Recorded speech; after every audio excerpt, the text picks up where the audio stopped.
How big was it to get Brant to come back for another year? It was just great news, awesome, and I feel like he had some things that he wanted to accomplish this senior year, individually and as a team, and I couldn't be happier. Him and Dalton actually coming back.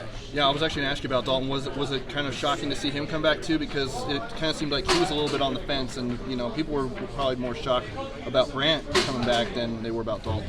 Yeah, I don't know if you guys know, but both of them had been invited to the Combine, and both of them turned that invitation to the Combine down when they decided to stay.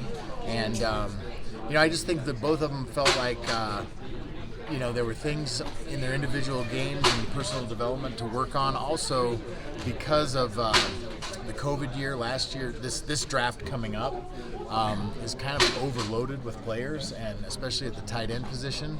So I think they both made a business decision as well to stick around for their senior year here and then put themselves in a great position for the following year's draft. Freddie, what does Mclean's skill set bring to the room? He's obviously a wide receiver transitioning to tight end. Why can he be successful at a new position? Yeah, first of all, he's got great size. The kid's about 6'3". He's close to 230 pounds. He's got an 83-inch wingspan, and he's got the frame to put on more weight. He ran, I think it was a 4.47 in our testing in February, and I think Munir, the ceiling for him is just sky high. He's got a lot of athleticism. He will learn how to block on the line of scrimmage as a tight end, and I think he's going to be able to, if he keeps developing, to be one of those next great tight ends here at Utah. Given that you guys do employ some 13 personnel, how important is it to find a viable third guy behind Brant and Dalton, whether it's him or Yeah, it's huge else? Because if you get one guy that for whatever reason breaks a shoelace, can't be in at the moment, right? You got to have somebody to go in because that 13 personnel is such a valuable package for us. So you got to have that fourth guy, that fifth guy that can go in and take that role. And like we always say, next man up. You got to go in and have no drop off in play. Kyle just said some very positive things about what Thomas Yasmin has looked like. What are you seeing from your vantage point? I'll echo what Coach Witt said. He looks great through 4 practices. He's practicing very, very well.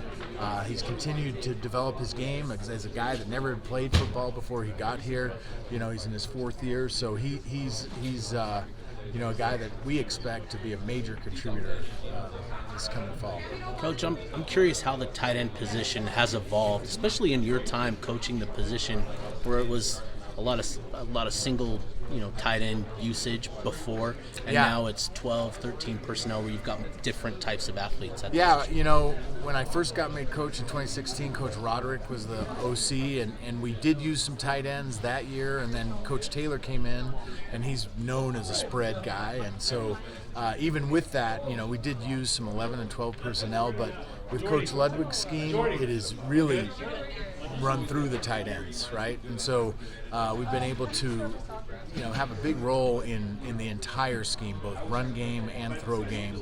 And it's been a lot of fun to be able to coach the position because they want to catch passes, right? Tight ends don't want to just block all the time. And so it's awesome that they get to contribute in the throw game. But, or I should say it all runs through the run game. So if we can run the ball effectively, it opens up the play action pass and makes us a more dangerous throwing team as well. And Coach, you previously served as recruiting coordinator. How has your success from last season translated early on in this next cycle? Yeah, we can't name anybody by name, but there's some big time tight ends that are considering Utah. Some people that fit the scheme really, really well. Some people that could come in and play right away because we do lose Dalton and Brant and a few other guys. So it's definitely gotten the attention of every tight end out there because of the scheme. I think we had, as a combined group, we had more catches than any Power 5 team. I had 102 or something like that. Yeah. So, like I said earlier, tight ends like to catch the ball, so that can only help with recruiting. And then has everything been normal as far as being out on the road and all that? COVID hasn't really hampered anything Yeah, it was lately? normal. It got back to being normal in January, really, when we were out recruiting and getting a lot of early looks at class of 2023 guys. And I expect, after the spring game, when we're all back out on the road in the spring, it'll be back to normal, hopefully.